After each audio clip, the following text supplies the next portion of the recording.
As I'm rubbing my nose. Good morning and happy totally Monday. It's Monday and the weather is yucky here. I have to say I went to the beach yesterday and it was a beautiful day, so I was so happy to be there. And while I was there, I got a call from one of our agents, and I picked up the phone. Hi, Todd. You're bothering my beach time, but I'm happy to help. I'm here to help at any time. But this rain is bringing in a fall front I from know. what I saw. So it'll be like Oh, 70s, 80s. yeah, it's supposed to be in the Wednesday, which will be 70s. gorgeous. It's supposed to be in the 70s today, so I'm super excited about that as I'm having a hot flash. And then we're going to be, so it's beautiful right now. We're probably like normal. But whatever this front is, our Right. weekend, it's going to be highs like 63. Wow. And so That's my gonna be they're all awesome. coming up Friday through Sunday. So Leo and them, they're all four-wheeling. I think there's like 15 people from the Bay coming down or coming up. Oh, really? They'll all be four-wheeling, camping, and then there'll be like Oh, girls that'll be so with much my fun. sister. Oh, good. I'm gonna do Dollywood for the first time. Oh, I've always wanted to do Dollywood. That'll be fun. You guys will have a Apparently good it's time. like a pumpkin fest, like light show, whatever thing. So stay tuned. Yeah, very exciting. Very exciting. Going to the country Disney. Right? Keep me posted on what it's like because I've always wanted to go. All right, so today we are talking about in today's competitive environment, as you grow, you need systems and connections, and you know, how do you decide when and if you need a team, and how to grow that team. Um, you know, it's funny when I started doing coaching. What year was that? 2011, I think it was, with Tom Ferry, or 2012, and I remember he tweeted something and we were supposed to tweet back, and my question was, you know, how do you know when you need an assistant? And his answer was, if you're asking the question, you need an assistant. You know? He's always been big, you know, get an assistant before you need one. Yeah. And Well, really it's always about that mindset of where do you want to be, and you have to be in that mindset of what does that agent look like? What are they doing to be able to get there? So right. Well, and if you wait till you need one, then you're too busy to delegate and train and really find the perfect match because you're so desperate and absolutely insane. And yeah, that's exactly right. So you need to do it when in the growth plan as opposed to in the panic plan, you know. Right. So it's have a clear picture of what it is you want, and if you don't have that clear picture, then you need to figure that out, do the research and find out. So if you're evaluating, you know, a potential team member, you need to know the skills and personality that you that phone's ringing, sorry. The skills and personality. Sorry about that. The skills and personality that you need, you know, that works with you, that fits the role that you're looking for. And remember that quality doesn't always come cheap. So don't cheap yourself out of a good person, you know. Um, Whatever that is, whether that's assistants, whether that's a buyer's agent, whatever split you would put them on, whether that's a transaction coordinator. You know, if you want a quality person, um, you got to pay for it. You know, you got to pay for it. It's many years ago, and this has completely unrelated to real estate. But I worked for an attorney, and it was at a point in my life when I needed the income, I needed the job, so I took it. And thankfully, he realized very quickly that my skill level and where I was high above what he was paying, and he quickly compensated and realized, oh wait, she knows what she's doing. I need to pay her for it. You know what I mean? So it's you always have to put the value in the people that you have, or that the people that you're hiring. Mm-hmm. Yeah. So and a lot of people within this is, one of my biggest questions I get is wanting like this third party to do their social posts for them. And, looking at the cheap, just the kind of, they'll do syndications, whatever, it's cheap, versus getting a person on your team that does marketing. And when I saw this I thought was perfect, because I feel you're going to get out of social what you put into it. And yes, we don't always have the time to do it like ourselves, but to me, paying more to have somebody who's on marketing that customized posts and really puts in like the way of life and local and stuff like that is going to be so much different reaction than just paying some third party that's posting the same post, real estate generic stuff across the nation, same kind of post. And people don't, they want all these leads or want social to be, like a resource to get those referrals. But if it's a third party posting, you're going to get what you put into it. So if you're paying, $50 a month versus more than that to have somebody who's specifically on your team that's posting pictures of you or your team or, relevant local stuff, you're going to get out of it what you put into it. And if you go the cheap route, don't really expect anything out of it, because you're probably not responding to people that are commenting. That's like somebody saying hi or wanting to shake your hand, and, you just completely ignore them. And that's when I saw that, I was like, that's so quality over quantity. Yeah, that's so true. And it's funny because sometimes I'll see agents that I'm friends with on social media, and I'll see the same post from many agents. It doesn't all happen in the same day, Right. But it happens, in multiple days. But it's the same post. Do you like kitchen A or kitchen B? And it's meant to engage people. But when you see it over and over again from agents, who's going to engage with you? And that's the cheap way. Right. Yeah, absolutely. And then typically someone who's doing that isn't really on the social, so they're not even engaging with people who are. I mean, they do create engagement, but if you're not there to respond and engage with those responses, it's pointless. Save your money and just don't do it. Exactly. So yeah. So then the next is to set standards. Set standards for yourself and set standards for your staff. In exchange for that, obviously, you will get consistent performance. So if they know what's expected of them and what needs to be done, they will consistently work to that. If you don't set standards and it's just kind of willy-nilly out there, then they're not going to. You might get that go-getter that goes above and beyond and goes out there and does, this amazing job. But that's few and far between. You need to right, which is where that whole standards and having that clear expectation of what you expect from them. What are your duties? What are their duties? What do you not like to do?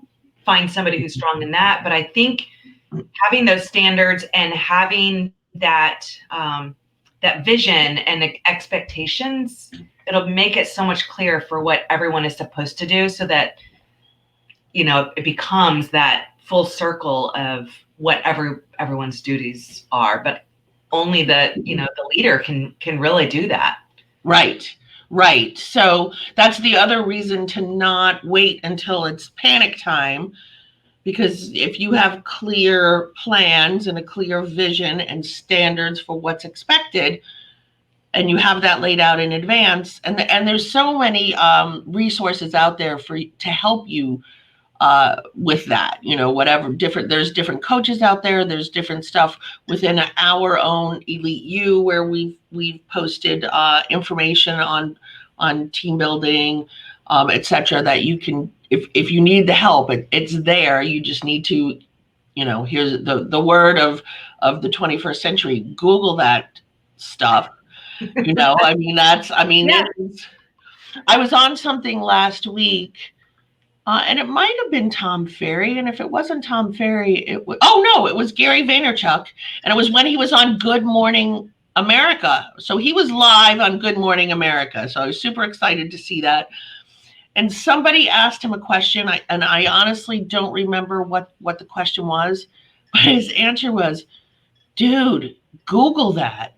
Google is, I mean, anything you want is at your fingertips. Yes, Candace, GTS. And if you guys don't know what that means Google that, SHIT. That's what that Even means. my kids know what that means. Google that stuff. Google that stuff because they were pretty young. But yeah, everybody, they know. That's all I'm going to say. And that's from the Tom Ferry sales power stuff. Anything you want to know is at your fingertips. You know, it's and the younger generation, my kids, it's like, oh, don't you want to go here or do this or learn about that? And they're kind of homebodies, which is a little bit annoying to me, but that's okay. But they're like, no, we can find anything we want on the internet. Anything we want to learn, we can find here. So the information is there for you to get. It's funny. You have the room with the Encyclopedia Britannica, whatever those things were. We had them on the bookshelf in the living room. My aunt and uncle and our next door neighbors had the exact same. The sales guys, like they were doing their rounds, but yep, that's what we had. Yeah. So, and here's the other thing, just about off topic, but again, something that Gary V said on Good Morning America. This guy was talking about, he had just gotten out of school. He was a little bit older, just got out of school, was trying to, get into his career, and what should he do? And Gary's like, well, have you applied to 6 jobs or have you applied to 600 jobs? And Gary's like, because if you've only applied to 6, you're not doing it. You need to apply to 600. So anyway, that's the other thing. And if when you're looking for team members, you might get a lot of applications. I know when we're looking, oops, I spelled Erica's name wrong. Sorry, when I was trying to respond. Probably Erica. I know it's you. But even like when we post, if we need somebody for admin for the front desk or for wherever, I mean, we get tons and tons and tons of applications. So there's, you'll find the right person. You just need to do the work to get there. And then here's the next, and this is a big one that we always talk about at Remax Elite. Culture matters. When you're evaluating a candidate, look for the small things, like previous team experience or past successes that can be indicators for future success, and then make sure that they fit into your culture. Mm-hmm. And if you don't know what your culture is, then you need to examine that. What is it? At Remax Elite, it's we all work hard. We work hard and we give back. Those are our big things. Play hard too, but really, work hard and then give back. And we always say family first.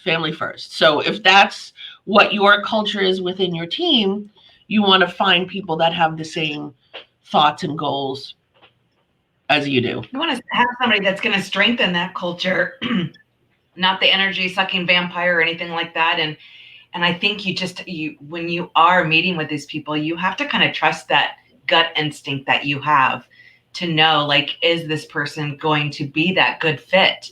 If you're looking for a part-time and that person is really just desperate for any job but really want a full-time, you have to take that into consideration, because if they find something else, they're gone. So yeah. I think by finding someone that fits that culture and the needs for both of you, what are your needs? Is that their strengths that mm-hmm. can make you even better than what you imagined? It's just you have to trust that gut instinct that you have.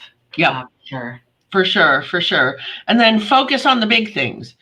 Prioritize your work-life balance as a way to keep up and to boost morale, and keep your team members engaged and excited about reaching and exceeding goals. It's funny because I think sometimes we happen upon really great team members or employees or We have a team here whose assistant. I texted the team leader on Friday and I said, I want to be on your team just so I can have, and I said who the assistant was, and golly, I don't know if it was luck or hard work. I don't even know how they found this assistant, but she's amazing. I think she's probably 5 steps ahead of everybody else and gets everything done. And, it's like sometimes it just happens and you're super lucky and you won't ever find another one like that. We've had some people here that are that way. And sometimes it works into that. You know what I mean? It may not start that way, but because you're providing whatever it is, making people feel appreciated, I paying think them. that's huge. Keeping them engaged, having goals set for like the entire team or whatnot. I think that helps. We're all kind of competitive in nature. So I think having that like end goal of, what you're trying to do, I think that helps keep everyone engaged. And having meetings. You have to have meetings. You have to have clear expectations, the goals, what are you looking to accomplish, and having everyone involved and feeling a part. Like no matter where you're at in a team, that the office, anything like that, I believe having everyone involved to feel like they're a part of it, because it's like a puzzle. Yeah. And you need all these pieces to make everything work, but you have to make everyone feel appreciated in what that puzzle is that they're, completing the full picture. So to me, Yeah, that's huge. I feel like that's huge, and that's a struggle. I always need to work on doing that with our team because since we used to have monthly meetings, and then COVID happened, and then it's just hard. It's hard. I need to get back into doing that so that everybody knows. I try to always make sure people know that they're appreciated or when they've done something great, but that is huge in keeping your team members happy and engaged and wanting to do better and wanting to do more. Yeah, it is hard, and it's something I think all the leaders, it's sometimes you just don't think about it, or you're in that daily grind, so it's hard to set that time apart to do all that. But I feel it's super important because you want everyone to feel appreciated in what they're doing to make everything successful. So yeah. So as you're looking to grow, make sure you have a clear picture of what that looks like. Make sure you're setting standards for yourself, even if you don't have a team, for yourself or for your team. Make sure that you know what your culture is and that you're engaging the people that you're working with into that culture and making them feel a part of it. And then focus on the big things, the big picture. You need to keep everybody happy so that the ball keeps rolling, in the right direction without needing too much nudging. Yeah. And finding out what your weakness is, as a leader, to know what, there's always ways to improve on everything that we do. So that's a good point. That's a good point. What are your weaknesses, and can you improve on that? Or if you can't, find someone who does it for you. I mean, that was the great thing. And I wish you would have gone and maybe if we ever get back to R4 to do the Zappos tour. When Tony Hsieh was a keynote, I don't even know how many years ago. I remember when you came back from that, actually. I remember. It was all about the whole culture and, the customer service. It's all about the customer service experience. It was something that's totally different than like when I had worked at a call center or anything like that. It was always to get everybody on and off, buying the most amount of things as quickly as possible. Whereas Zappos, it was keeping the employees so happy and creating a culture that basically from the top all the way down, creating that experience, because that'll flow down to the consumer.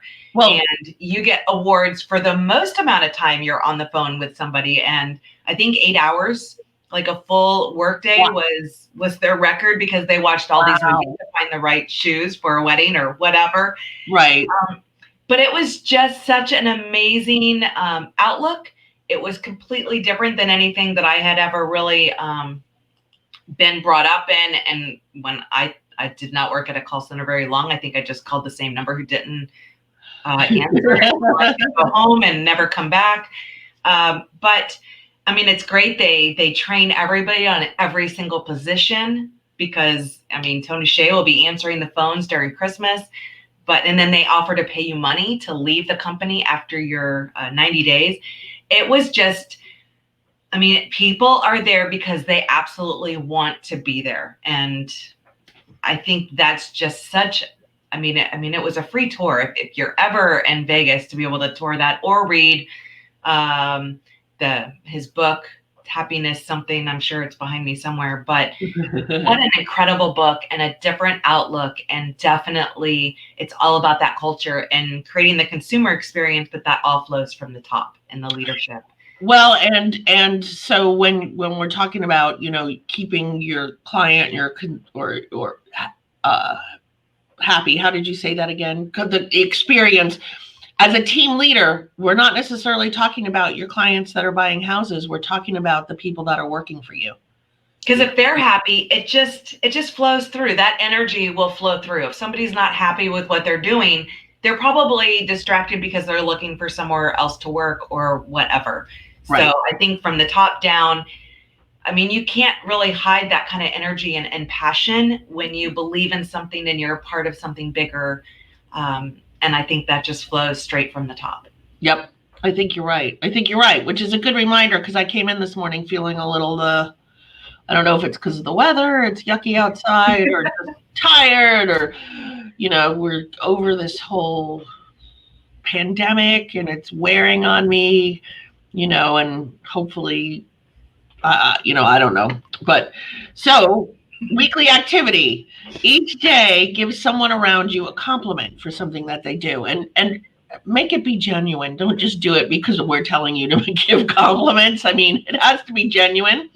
If they try to shrug it off, remind them that they are deserving and worthy of the compliment, and you know, thank you is good enough. And the opposite way, when somebody gives you a compliment, same thing, say thank you. You know, hear the compliment, receive it, say thank you, and have it make. I'm horrible with that. Oh. And I love watching Jess. We could be going to a drive-through or we go out to eat, and she compliments the waitress, the person at the window, on their hair, their nails. Like, I mean, she always does that. And I just admire that so much, because it is like genuine. It just comes out of nowhere. And she's been doing this since she was a little girl. Now she's 17. She still does that. And it just makes people feel good. Yeah.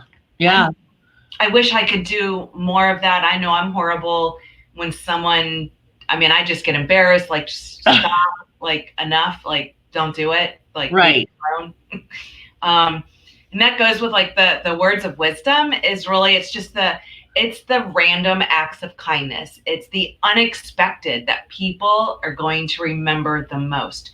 So just always think of the little things. You know, it's always about kind of exceeding expectations and doing just the little things that people don't always do, keeping the door open, or, you know, whether it is a compliment or anything like that, just the little things. It's just people remember that. So that's kind of the weekly words of wisdom. Yes, exactly.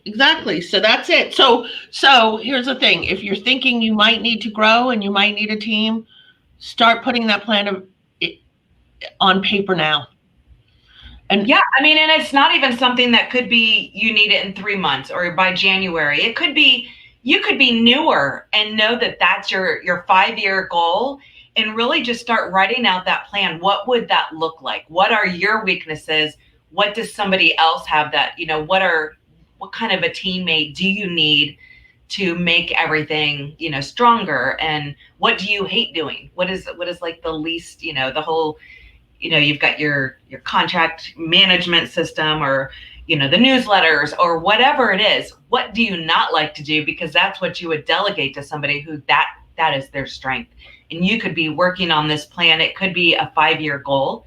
Yep. You could always just have that in your notes. Like, what kind of person would make that full circle to make you stronger as a team and whatnot. So I think Exactly. there's always a time to add to what that wish and goal was. And that kind of goes right with, leading into next week, we start with our business planning, which seems so crazy that we're there already. I know. I can't believe it. It's the end. I mean, it's the end of the year. I mean, what's interesting holidays and I think the stores have started their Christmas stuff later than normal, actually, or maybe it's earlier, but it's always right about Halloween. But I'm almost excited to get Christmas up because that just means this year's closer to being over. Exactly.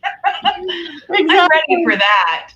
But yeah, so next week we have that, and that is where this I thought was a great kind of lead up to what is your 1 year, your 5 year, your 10-year goal, and how can we help you put that all together. So make sure to sign up. We'll put the link for next week. So that'll be exciting. So we have a busy week because we have to finish putting all of this together since it's the first time. I do want people to have hard copy books, so we were going to get that together. So if you do sign up, you'll get a hard copy of the business planning in the mail from us, or you'll get a digital one. So yes, okay. So we have a lot to do. So I need you to wake up, kick ass, repeat until next week. And of course, if you have any questions, you know how to comment and reach us. And I think that's it. So until next week. See you next week.